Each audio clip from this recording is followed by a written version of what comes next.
Irmãos e irmãs, estamos na festa litúrgica da Ascensão do Senhor, 40 dias depois da Páscoa.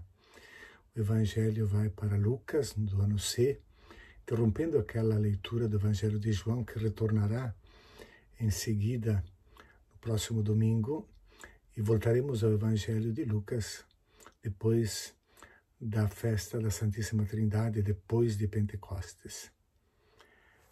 E o texto de Lucas 24, 46, 53 se situa exatamente no finalzinho do Evangelho de Lucas.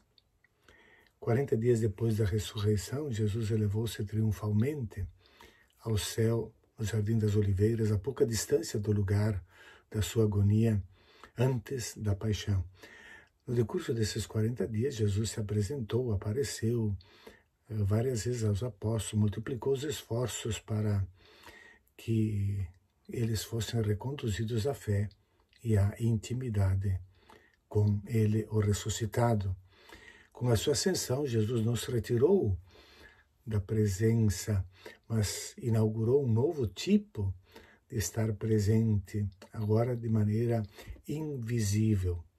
Importante analisar o contexto dessa passagem de Lucas, porque sendo os últimos versículos do Evangelho, ele vai seguir a experiência dos dois discípulos de Emaús, em que voltam para Jerusalém, encontram os 11 reunidos com os outros e que confirmam a ele, de fato, a ressurreição de Jesus e que ele tinha aparecido a Simão.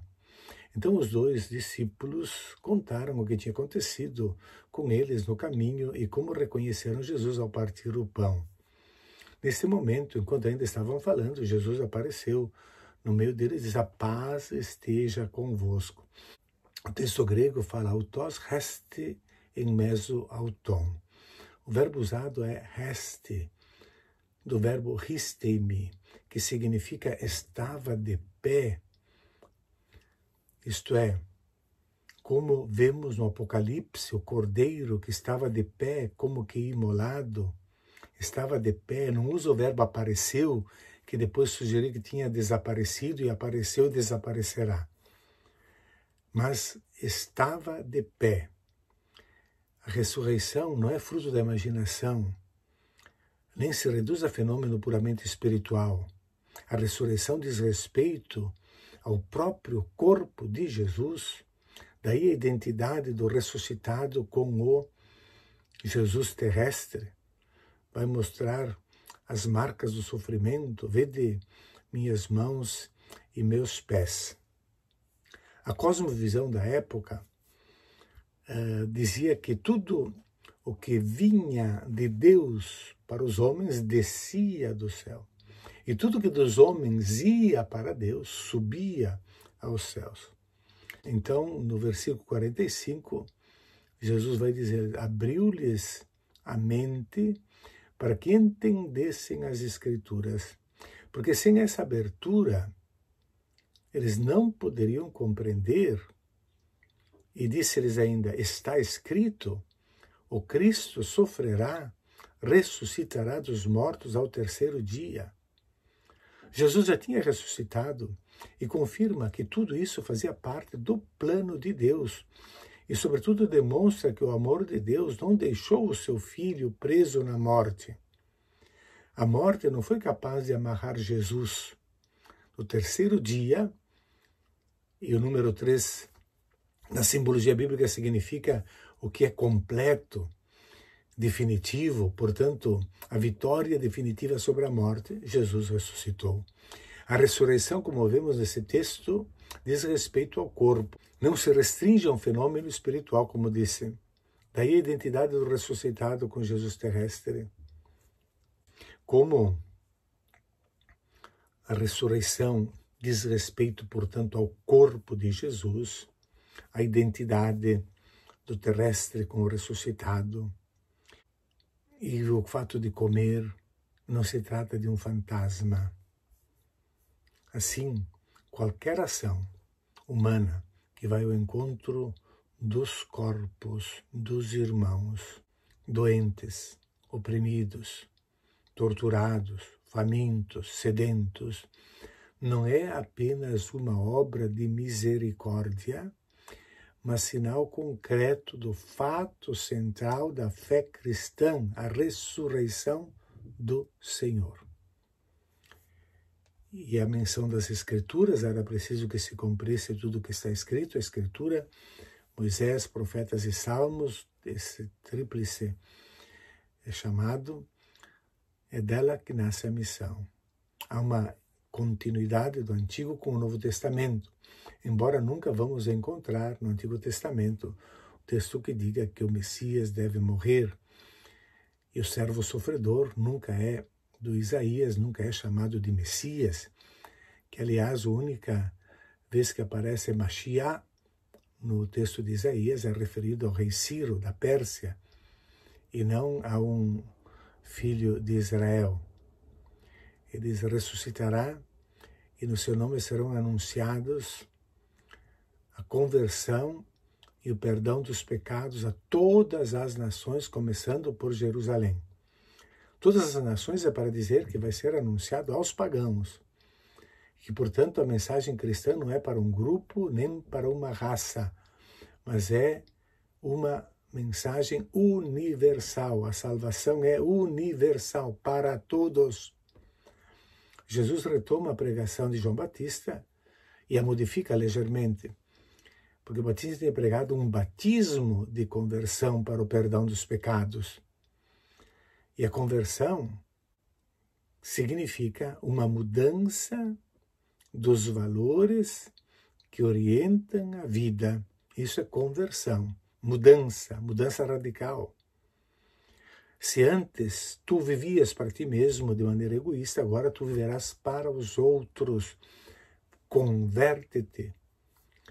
Conversão, portanto, diz o texto de Lucas, para o perdão dos pecados. Lucas omitiu a palavra batismo e prega só a metanoia, para o perdão dos pecados.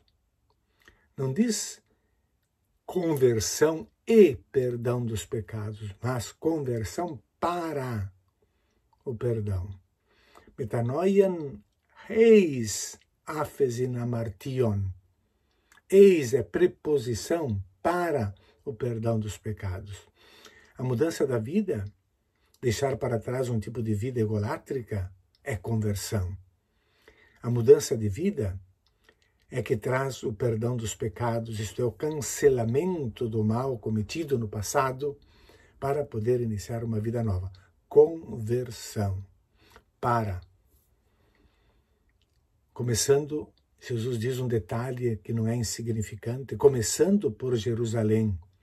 É uma indicação aparentemente inofensiva, mas de grande importância, porque era para Jerusalém antes que as pessoas deveriam se dirigir para obter o perdão dos pecados, levando ofertas e sacrifícios para serem oferecidos a Deus. Agora é o contrário. Para Jesus, que revela Deus de amor, não há necessidade do espaço do templo em Jerusalém, mas as nações pagãs agora são equiparadas a esse lugar sagrado. Ali vai ocorrer a conversão para o perdão dos pecados. A notícia vai para todos igualmente, começando por Jerusalém. E vós sereis testemunhas de tudo isso. Eu enviarei sobre vós aquele que meu Pai prometeu. Por isso permanecei na cidade até que sejais revestidos da força do alto. Deveis ficar na cidade. Jesus está preparando-os para o segundo livro do Pentecostes, vão receber o Espírito Santo.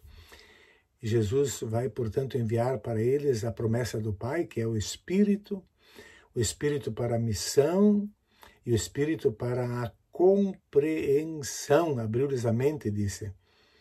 É preciso compreender aquilo que vão fazer para poderem testemunhar uma mensagem de vida para todos. Devem permanecer, e o verbo que usa aqui é ficar sentados, katissate, do verbo katisso, ficar imóveis, até que sejam revestidos da força do alto, o que em seguida será narrado no livro dos Atos. Então Jesus levou-os para fora, até perto de Betânia, ele ergueu as mãos e abençoou-os. Levar para fora traz aqui um termo técnico da ação libertadora de Deus, exegagen, do verbo exago, o êxodo do povo escravo do Egito. O Senhor é aquele que conduz o povo para fora da terra da escravidão. Significa, então, que a terra prometida tinha se tornado uma terra de escravidão. A instituição religiosa tinha aprisionado Deus, por isso é preciso abrir-lhes a mente, e tinha aprisionado também o seu povo. O êxodo de Jesus se conclui levando os homens para fora dessa instituição. Ali ergueu as mãos e abençoou-os. Erguer as mãos, além de ser um sinal sacerdotal de proteção divina, é um sinal de vitória. Lembra no livro do Êxodo a batalha contra Amaleque. Quando Moisés erguia as mãos, o seu exército vencia. Quando baixava, perdia. O gesto de Jesus é de vitória, triunfou sobre a morte e sobre a instituição que o assassinou. Enquanto os abençoava, afastou-se deles e foi levado para o céu. É o que se disse acima, a cosmovisão da época, não se trata de mostrar afastamento. O que o evangelista quer comunicar é uma nova proximidade. Jesus está mais presente agora, porque na plenitude da condição divina, participando da divindade. Aquele homem subiu. Esse subir é participar da condição divina. Aquele homem que os sumos sacerdotes tinham condenado e assassinado, considerado maldito, na verdade, agora manifesta-se na sua plenitude divina. É a complementação da dimensão da ressurreição e da sua presença universal. Eles o adoram, proskinesen, adorar, reconhecimento que aquele maldito é Deus e que ressuscitou e que participa da vida plena. Em seguida, então, eles voltam para Jerusalém com grande alegria. Estavam sempre no templo bendizendo a Deus. Talvez esse templo agora volte a ser um lugar de oração e assim pode representar um vínculo com o Antigo Testamento, porque podem agora chamar Jesus de Kyrios, sem blasfêmia ou contradição com o Deus do Antigo Testamento. Vivamos então essa plenitude da presença de Deus, que ela é marcada pela sua ascensão ao céu. Um bom domingo a todos.